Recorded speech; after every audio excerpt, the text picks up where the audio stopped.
اور اس پہ لکھا ہوا ہن لباسٌ لکم وانتم لباسٌ لہن، یہ تمہارا لباس ہے، تم اس کے لباس ہو۔ اپنی باتیں اپنے تک رکھو، اپنے شور شرابہ نہ کرو، ایک دوسرے کی عزت کو نہ اچھالو، اور تم اس کو ملکہ بنا کے رکھو، اور ملکہ تم اسے اپنا بادشاہ بنا کے رکھو۔ جو تم عزت دو گی نا اپنے شوہر کو، اپنے میکے جا کر، تمہارے میکے میں تمہارے شوہر کی وہی عزت ہوا کرے گی جو تم دے رہی ہو، اور بیوی کی جس قدر تم اس سے محبت کرو گے، اس کی محبت ہوگی دوسروں کے دلوں میں اتنی ہی ہوگی، پوری فیملی کے دل میں آ جائے گی۔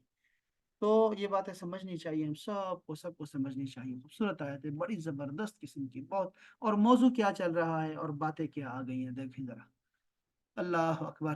تو رمضان کی راتوں میں عورتوں کے قریب ہونا تمہارے لیے حلال کر دیا گیا، یہ تمہارا لباس ہے، تم ان کا لباس ہو۔ علم اللہ ہو، اللہ نے جان لیا، اور اللہ جاننے والا ہے، اور وہ بہت پہلے سے جانتا ہے۔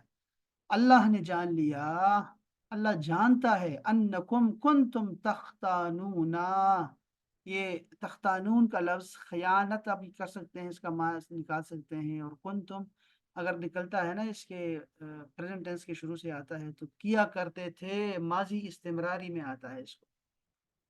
تو اللہ تعالیٰ جانتا ہے کہ تم لوگ، یہاں معنی کیا لکھا ہے کہ تم لوگ کیا کرتے تھے، خیانت ڈالتے تھے، اپنے آپ کو، انفسکم، اپنے آپ کو خیانت میں ڈالا کرتے تھے۔ فتاب علیکم، تو اللہ تعالیٰ نے تمہاری توبہ قبول کر لی۔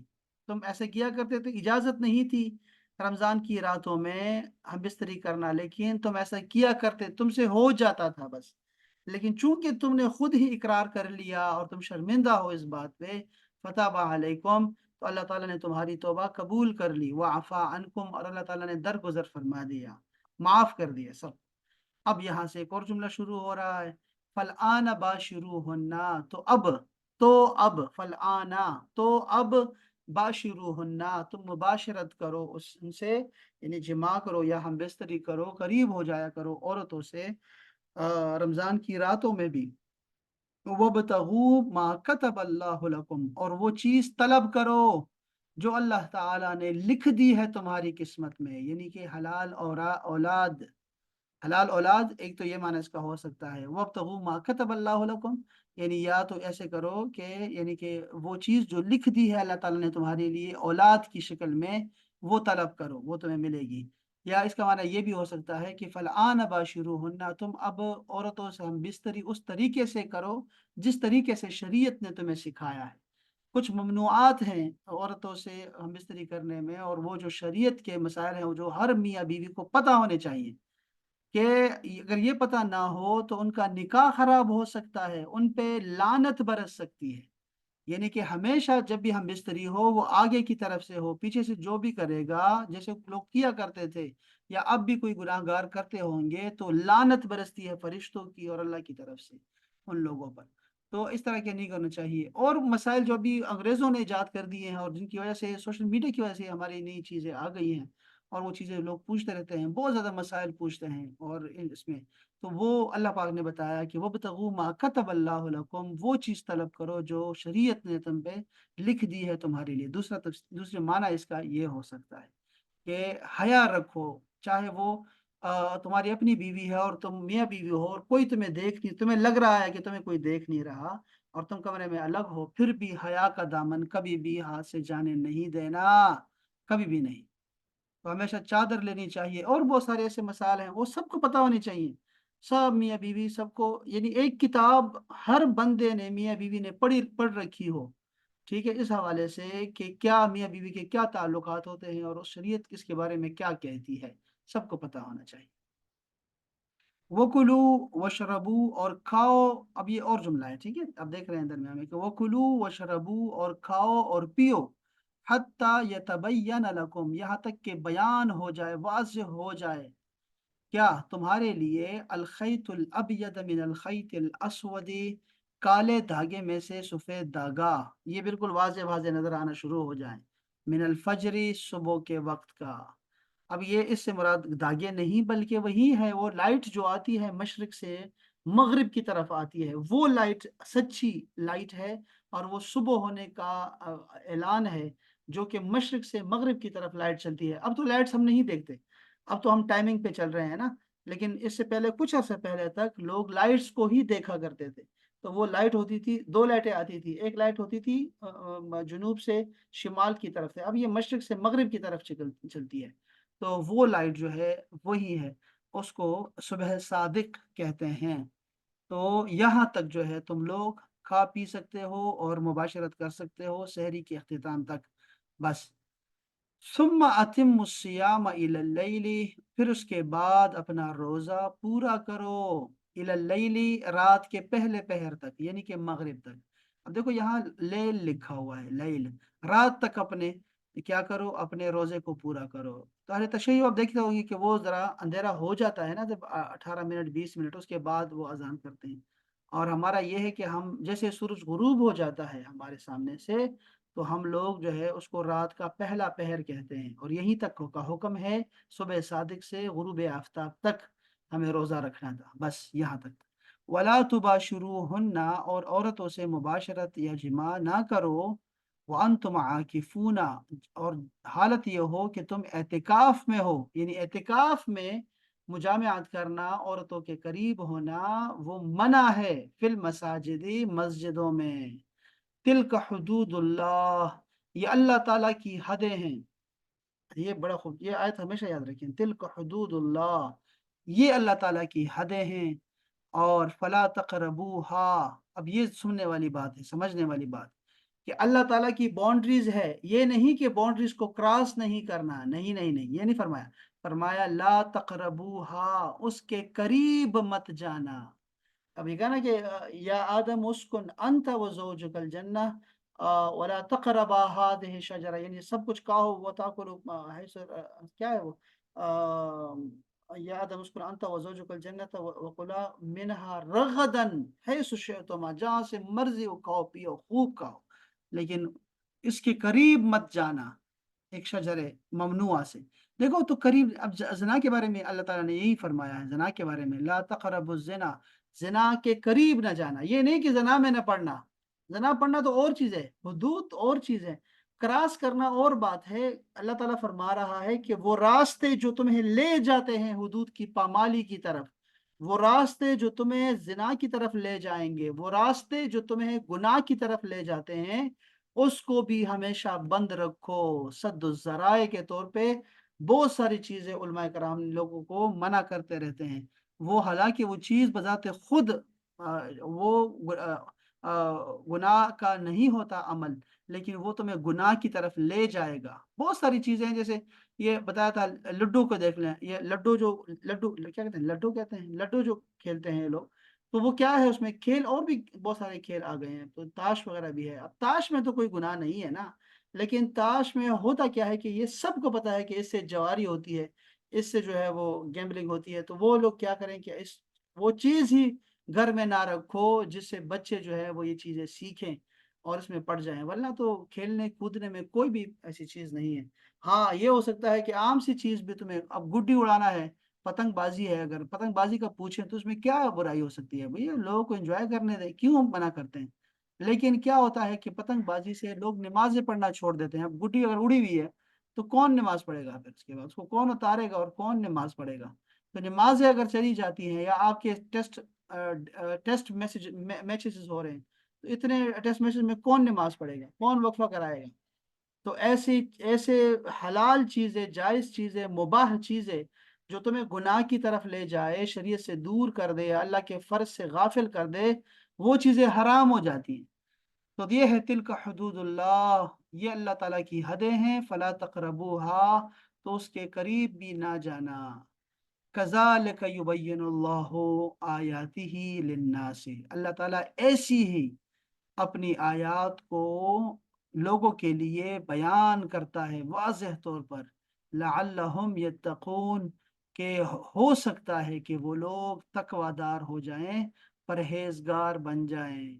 یہ ہے 187 نمبر آیت سورہ البقرہ کی. ٹھیک ہے، جو میں نے آپ کو تھوڑی ہلکی ہلکی بتائی ہے اور سمجھائی ہے. یہاں دیکھتا ہوں انہوں نے کیا لکھا ہے، پھر میں اس کو چھوڑ کے آپ کو ایک اور چیز سکھانا چاہتا ہوں دعا کے بارے میں.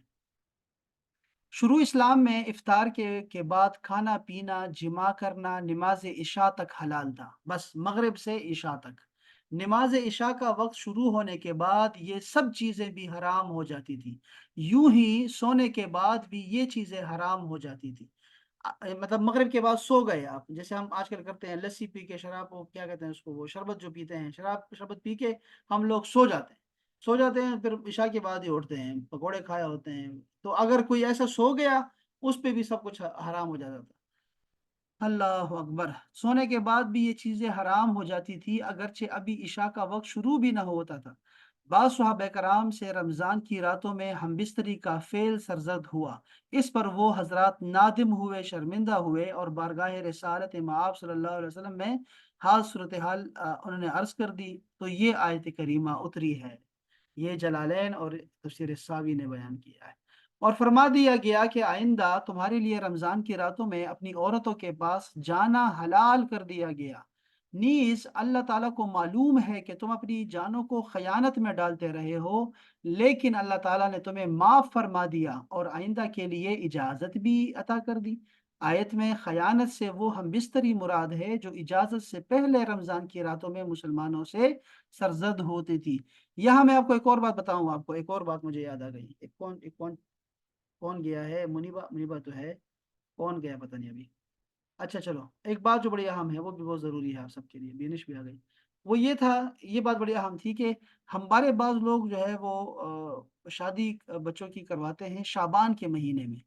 شعبان کا ویسے تو یہ میں نے دیکھا، مسئلہ تو یہ بھی ہے کہ یہ جو رجب کا مہینہ ہوتا ہے، دیکھو پہلے رجب کا مہینہ آتا ہے، پھر اس کے بعد شعبان کا مہینہ آتا ہے، پھر رمضان کا مہینہ آتا ہے، ٹھیک ہے، یہ 3 مہینے ہوتے ہیں۔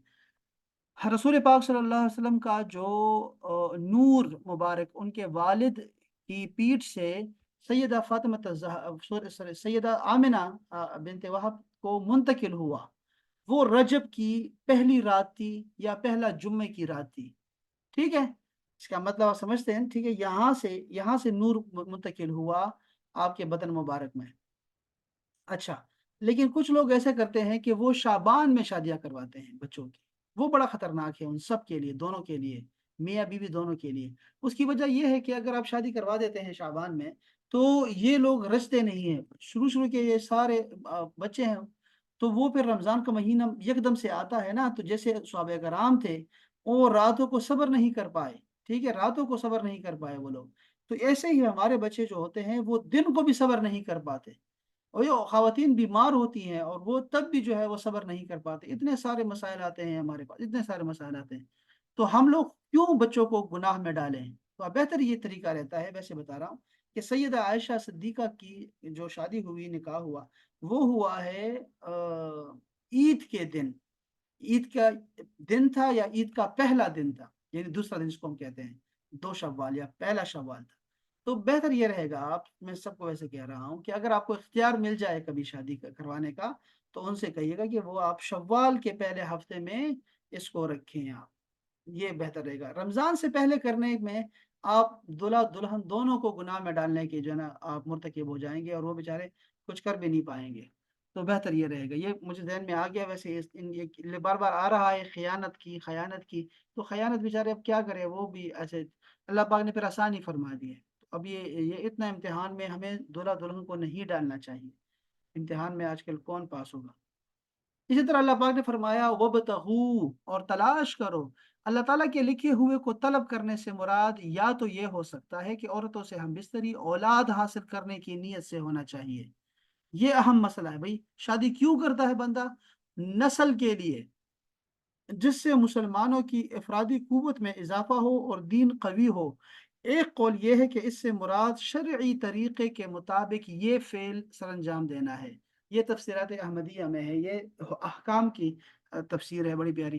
تو مطلب یہ عرض کر رہا تھا کہ یہ 2 چیزیں میں نے آپ کو بھی واضح طور پہ آپ کو بتا دی ہیں کہ اس سے کیا مراد ہے۔ اللہ پاک نے فرمایا وہ چیز طلب کرو جو اللہ نے لکھ دی ہے۔ اچھا، ایک قول یہ بھی ہے کہ اللہ تعالیٰ نے لکھا کہ اس کو طلب کرنے کے معنی ہے رمضان کی راتوں میں کثرت سے عبادت کرنا اور بیدار رہ کر شب قدر کی جستجو کرنا۔ واہ واہ واہ، سبحان اللہ تعالیٰ۔ اچھا، یہ وہ کلو و شربو، اور کھاؤ اور پیو، یہ بڑی پیاری حدیث پاک تھی، مشہور حدیث پاک ہے کہ حضرت سرما بن قیس کے حق میں نازل ہوئی یہ آیت کریمہ کہ آپ محنتی آدمی تھے، ایک دن روزے کی حالت میں دن بھر اپنی زمین میں کام کر کے شام کو گھر آئے، بیوی سے کھانا مانگا اور پکانے میں مصروف ہو گئی وہ۔ یہ بہت تھکے ہوئے تھے اس لیے ان کی آنکھ لگ گئی۔ جب بیوی نے کھانا تیار کر کے انہیں بیدار کیا تو انہوں نے کھانے سے انکار کر دیا، کیونکہ اس زمانے میں سو جانے کے بعد روزہ دار پر کھانا پینا ممنوع ہو جاتا تھا۔ چنانچہ اسی حالت میں آپ نے دوسرا روزہ رکھ لیا، جس سے کمزوری انتہا کو پہنچ گئی اور دوپہر کے وقت بے ہوش ہو گئے۔ تاجدار رسالت صلی اللہ علیہ وسلم یہ شفقت کی بارگاہ میں ان کا جب حال بیان کیا گیا تو ان کے بارے میں یہ آیت کریمہ نازل ہو گئی کہ اب آپ سحری تک کھا سکتے ہو، اور سحری میں برکت ہے، اور بہت ساری احادیث کہ رسول پاک نے سب کو سنائی اور ان کو اس پہ ابھارا، اس بات پہ موٹیویٹ کیا کہ لوگ سحری بھی کیا کریں۔ اور رمضان کی راتوں میں کھانا پینا مباح فرما دیا گیا ہے، مباح۔ دیکھو مباح کا مطلب کیا ہوتا ہے، نہ ثواب ہے اور نہ ہی گناہ ہے، لیکن ایسا نہیں ہوتا۔ دیکھو ہوتا یہ ہے کہ کوئی بھی چیز، کوئی بھی کام، آپ کی نیت اس کو ڈیفائن کر دیتی ہے کہ آپ کیوں یہ کام کر رہے ہیں۔ تو اگر آپ ویسے ہی کھا پی رہے ہیں تو پھر تو اور بات ہے، لیکن اگر آپ اسی نیت سے کھاتے رہو کہ یار چلو کل روزہ رکھنے میں جو ہے مدد ہوگی، تو وہ ثواب ہی ہوگا، اس کو سحری کہیں گے، اور وہی تمہاری افطاری کے طور پہ ہو سکتا ہے۔ اور اس طرح آپ افطاری کو 2-3 حصوں میں تقسیم کر کے کھاؤ تو یہ کر سکتے ہیں۔ مباح کو آپ ثواب میں بدل سکتے ہیں، کبھی بھی کوئی چیز بھی، جیسے گھر میں روشن دان رکھنا ہو تو آپ یہ نہ کہیں کہ یہ ہوا کے لیے ہے، بلکہ آپ کہو اذان کی آواز آئے گی تو ویسے ہی ثواب ہو جائے گا۔ بس یہی یہ مثالیں بڑی مشہور ہیں اس طرح کی۔ اچھا جی چلو، سوم وصال، ہم نے اس پہ بہت تفصیل سے باتیں کی تھی۔ سوم وصال کیا ہوتا ہے کہ یاد رہے بغیر افطار کیے اگلا روزہ رکھ لینا اور یوں مسلسل روزے رکھنا سوم وصال کہلاتا ہے، اور یہ ممنوع ہے۔ اس کی اجازت صرف حضور پر نور صلی اللہ تعالیٰ علیہ وآلہ وسلم کو تھی، اور یہ آپ صلی اللہ علیہ وسلم کی خصوصیات میں سے ہے۔ صحیح بخاری میں روایت ہے کہ رسول پاک نے صحابہ کرام کو سوم وصال کے روزے رکھنے سے منع فرمایا، تو انہوں نے عرض کیا آپ تو وصال کے روزے رکھتے ہیں، ارشاد فرمایا تم میں میرے جیسا کون ہے، مجھے تو میرا رب عز و جل کھلاتا اور پلاتا ہے۔ تو یہ تو خیر مشہور حدیث پاک ہے کہ صحابہ کرام کے رنگ جو ہے وہ پیلے پڑ گئے تھے، تو آپ نے منع فرما دیا۔ لیکن ایک اور حدیث پاک ہمارے پاس ہے، اور اس میں یہ ہے کہ آپ نے فرمایا کہ یا معشر الشباب من استطاع منکم الباء فلیتزوج، اے نوجوانوں تم میں سے جو کوئی بھی طاقت رکھتا ہو تو وہ شادی کرے، نکاح کرے۔ ٹھیک ہے، اچھا پھر فرمایا، اس کے آگے فرمایا کہ جو نکاح نہیں کر سکتا، اس کی طاقت نہیں ہے، تو وہ روزے رکھا کرے، روزے رکھے، کیونکہ یہ ڈھال بن جائے گا اس کے نفس اور اس کے درمیان میں سے۔ تو یہ جو روزہ ہے یہ نفس کو کچلتا ہے، خالی پیٹ یہ بھی انسان کے نفس کو کچلتا ہے۔ ہم اتنا زیادہ کھاتے ہیں، اتنی عجیب عجیب چیزیں کھاتے ہیں، جتنی عجیب چیزیں کھائیں گے اتنے ہی عجب جانوروں جیسے ہی ہماری خواہشات پیدا ہوتی رہتی ہیں۔ تو وہ سادہ سادہ کھانا کھانے والے لوگ بڑے ہی خوبصورت لوگ ہوتے ہیں، جو سادہ سادہ کھانا کھاتے ہیں، اور وہ اگر یہ سوچ کے کھائیں کہ رسول پاک نے اتنا ہی کھایا، یہی کھایا، تو وہ لوگ کبھی بھی جانور نہیں بنتے۔ یہ آپ نے اس کو ٹرائی کیجئے گا کبھی، 1 مہینے 40 دن کے لیے، تو آپ کا اندازہ ہو جائے گا۔ جتنے ہم یہ جنکس فوڈ کھاتے رہتے ہیں اور اتنا عجیب عجیب کھاتے ہیں، پھر اسی طرح کی خواہشیں ہمارے دل میں پیدا ہوتی ہیں۔ اور یہ حلال ہے، میں نہیں کرنے حلال نہیں ہے، لیکن حلال میں بھی تو ہمیں چیزیں پتہ ہونی چاہیے۔ تو یہ بڑا ایک تھا، لیکن ہاں میں کہہ رہا تھا آپ کو کہ روزہ پھر لوگوں نے رکھنا شروع کر دیا۔ جو لوگ شادی نہیں کرتے تھے، کسی وجہ سے نکاح نہیں کرتے تھے، ان لوگوں نے روزہ رکھنا شروع کر دیا۔ وہ پھر روزہ رکھا کرتے تھے، روزہ رکھا کرتے تھے، مسلسل روزہ رکھا کرتے تھے۔ اللہ، جیسے امام نووی کا بتایا آپ کو، بہت سارے علماء کرام نے شادی نہیں کی، وجوہات کی وجہ سے، کتاب نے ان کو منع کیے رکھا، پڑھائی لکھائی نے ان کو منع کیے رکھا۔ چلیں اتنا کافی ہے، ابھی 20 منٹ رہ گئے ہیں، میں تو کچھ آپ کو کچھ اور بھی پڑھانا چاہ رہا تھا۔ وہ میرے خیال میں کہ آیت کریمہ کی ہمیں سمجھ آ گئی ہے، اور اللہ پاک نے بہت آسانی کے ساتھ لوگوں کو سمجھایا، اور عوام الناس کو بڑی خوبصورت ان کے ہی انداز میں سمجھایا، جیسے کہ اللہ پاک کا پہلے سے ہی ایسے ہی سنت ہے کہ آیات کو کھول کھول کے بیان کرتا ہے، اور ان کے سامنے جو چیزیں ہوتی ہیں، جیسے اونٹ کے بارے میں کہہ دیں گے، اونٹ کو ذرا دیکھو، اونٹ کیسے بن گیا ہے، اور دیکھو اس میں اللہ کی نشانیاں ہیں، یہ چاند کو دیکھو، سورج کو دیکھو، ستاروں کو دیکھو، آسمان کو دیکھو، پہاڑوں کو دیکھو، صحرا کو دیکھو۔ تو ایسے بار بار ایسی باتیں کر کے چونکہ ان کے سامنے ہوتی تھی، اس کا مطلب یہ ہے کہ ہمارے سامنے جو بھی چیز ہے، ہمارے اپنی سوچ، ہم شہری لوگ ہیں، تو ہم ذرا زیادہ سوچ سکتے ہیں کہ آنکھ کو دیکھو، آنکھ کے بارے میں سوچو گے، پڑھو گے تو اللہ کے قریب ہو جاؤ گے کہ اللہ ہی بنانے والا ہے۔ آپ نظام شمسی کے بارے میں، کائنات کے بارے میں سوچو، اپنے بارے میں سوچو، یعنی کوئی بھی چیز آپ دیکھ لو تو آپ اس طرح ہی اللہ پاک ہمیں سمجھاتا ہے، اور یہ آیتیں بھی ایسی ہی اتاری اور ایسا ہی ہمیں سمجھایا، اور اللہ پاک نے بہت کرم فرمایا ہم سب پہ، ورنہ واقعی بہت ہم اگر اتنا کرتے عیسائیوں یہودیوں کی طرح کہ صرف مغرب کے وقت ہی کھاتے تو پھر بہت مشکل ہو جاتا ہم سب کے لیے۔ ابھی بھی لوگ کھاتے رہتے ہیں، ابھی بھی روزے کھانا شروع کر دیتے ہیں، تو پھر کتنا مشکل ہوتا ہے۔ ہم اب دوائی لے سکتے ہیں، 2 وقت کی دوائی جو ہماری ہوتی ہے اس کو ہم پورا کر لیتے ہیں، مغرب میں اور سحری میں کر لیتے ہیں اس کو، تو پھر بڑا مشکل ہوتا، ہم سب کے لیے بڑی مشکل ہوتی۔ اللہ پاک نے بڑا کرم فرمایا ہم سب پہ کہ اللہ تعالیٰ نے یہ راتوں کو طویل رکھا اور ہمیں سحری کی اجازت عطا فرمائی۔ اچھا جی، اب آتا ہوں میں دعا کی طرف ذرا۔ دیکھیں، دعا قبول ہونے کی شرائط ہیں اور آداب ہیں۔ پہلی بات، دونوں ہاتھ اٹھا کر دعا کی جائے۔ دیکھو یہ عاجزی یہ ہے کہ آپ اپنے دونوں ہاتھوں کو اٹھا کے رکھا کریں جب دعا کیا کریں۔ تو خواتین بہت پیارا کرتی ہیں، خواتین اللہ کو رسول کو بہت پسند ہیں، اور مرد ایسے نہیں کر سکتے، لیکن عورتیں کرتی ہیں، اور رسول پاک کو عورتیں پسند تھی، اور مجھے خود بھی بتاتے، خود بھی عورتیں بہت پسند ہے اس حوالے سے۔ وہ تمام ایسی عمر رسیدہ خواتین اسپیشلی بہت زیادہ جو ایسے جھولیاں اٹھا کے رکھتی ہیں، یا صرف ہم مرد صرف ہاتھ اٹھا کے رکھتے ہیں، ہاتھ اٹھاتے ہیں، نہیں نہیں، ایسی جولیاں اٹھا اٹھا کے، ایسے ایسے کبھی اپنی چادر کو اٹھائیں، جولیاں اٹھا اٹھا کے اللہ پاک سے مانگے۔ کتنا خوبصورت انداز ہے یہ، کتنا خوبصورت انداز ہے۔ رسول پاک نے ویسے کیا نا، چادر کو الٹا کیا ایسے، تو اس کے مختلف طریقوں سے آپ نے دعائیں مانگی ہیں۔ تو اس میں یہ ہے کہ دعا کے لیے ہاتھ اٹھانے چاہیے، تکبر نہیں کرنا چاہیے۔ میں نے اس دن بھی آپ کو کہا تھا کہ یار دعا ہے، دعا میں آپ ضرور ہاتھ اٹھایا کریں، جس چیز سے آپ کو روکا نہیں گیا تو اس کو سمجھو بات کو کہ کیا چیز تمہارے لیے زیادہ بہتر ہے، تو ہاتھ اٹھا کے دعا کیا کیجیے۔ اچھا، اور ہتھیلیوں کا باطنی حصہ اپنے کندھوں کے مقابل رکھیں۔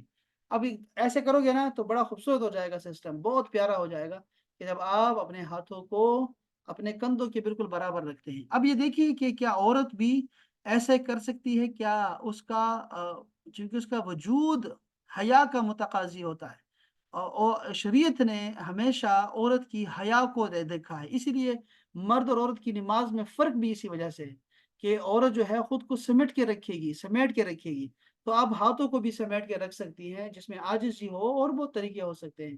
تو آپ نے اب یہ اگر ایسے فرما دیا ہے تو ضروری نہیں کہ یہ عورتوں کے لیے بھی ایسا ہی ہو، ٹھیک ہے؟ تو اپنا باطنی حصہ یعنی اپنے کندھوں تک اٹھا کے رکھیں، اور دعا کے بعد ہاتھوں کو چہرے پر پھیرا کریں۔ میں نے آپ کو عرض کیا تھا کہ ہاتھوں کو چہرے پہ پھیرا کریں، چونکہ اس میں اللہ کی رحمتیں آئی ہوتی ہیں، اللہ کا نور آیا ہوتا ہے، فرشتوں نے کچھ ڈالا ہوتا ہے، اللہ نے کچھ کرم فرمایا ہوتا ہے، تو اس کو اپنے چہرے پہ مل لیا کریں۔ اور رسول پاک کی عادت تھی کہ آپ دعا ہی کرتے تھے نا، جب یہ قل اعوذ برب الفلق پڑھا کرتے تھے، قل اعوذ بالناس پڑھتے تھے، تو یہ تو معوذتین تھے، آپ پناہ مانگتے تھے، یعنی کہ دعا کرتے تھے، اور اس کے بعد کیا کرتے تھے کہ شف کرتے تھے، دم کرتے تھے اپنے ہاتھوں کو، اور پورے جسم پہ پھیرتے تھے جہاں تک ہاتھ زیادہ کرتے تھے۔ اور سیدہ عائشہ کی بھی یہی سنت ہے، اور سب کی یہی سنت تھی۔ تو اسی لیے جب بھی دعا کیا کرے تو سینے پر بھی لے کے آیا کریں، اپنے ہاتھوں کو سینے تک لے کے، دل تک لے کے آیا کریں، تاکہ دل کے اوپر بھی جو ہے، چونکہ مرکز جو ہے وہ دل ہے، دل نورانی ہونا چاہیے، ساری برکتیں دل پہ ہونی چاہیے۔ اچھا جی، ایک اور حدیث پاک میں حضرت عبداللہ بن مسعود فرماتے ہیں کہ جب تم میں سے کوئی شخص دعا کرے تو پہلے اللہ کی ایسی حمد و ثنا کرے جس کا وہ اہل ہے، یعنی اللہ تعالیٰ کی خوب ثنا کرے، الحمدللہ رب العالمین حمد الشاکرین۔ یہ لفظ اگر آپ کو یاد رہ گئے تو بڑا اچھا ہو جائے گا کہ شکر کرنے والے جیسے حمد اللہ کی بیان کرتے ہیں نا، ایسی حمد ہے میرے رب کی جو کہ کل کائنات کا مالک ہے، پروردگار ہے۔ تو آپ اور بھی الفاظ سے اللہ تعالیٰ کی حمد بیان کر سکتے ہیں، پھر اس کے بعد کہا کریں، یعنی دعا میں پہلے الحمدللہ کہا کریں، اتنا تو ہر بندہ کہہ سکتا ہے۔ جیسے ہی دعا شروع کریں آپ کہیں الحمدللہ۔ کون کہہ رہا ہے؟ عبداللہ ابن مسعود، ٹھیک ہے، صحابہ کے مفتی ہیں۔ اچھا، پھر نبی صلی اللہ علیہ وسلم پر صلوات پڑھا کریں، یعنی اس کے بعد ہم کہتے ہیں والصلاۃ والسلام علی سیدنا رسول اللہ، یا آپ جو بھی کہیں گے، جس طرح بھی آپ درود شریف پڑھ سکتے ہیں اس طرح پڑھیں، ٹھیک ہے؟ اس کے بعد سوال کرے یعنی دعا کرے تو اس کی قبولیت متوقع ہے۔ یہ طریقہ کار دعا کا ہونا چاہیے سب کا۔ ہم ایسے ویسے پڑھتے ہیں الحمدللہ رب العالمین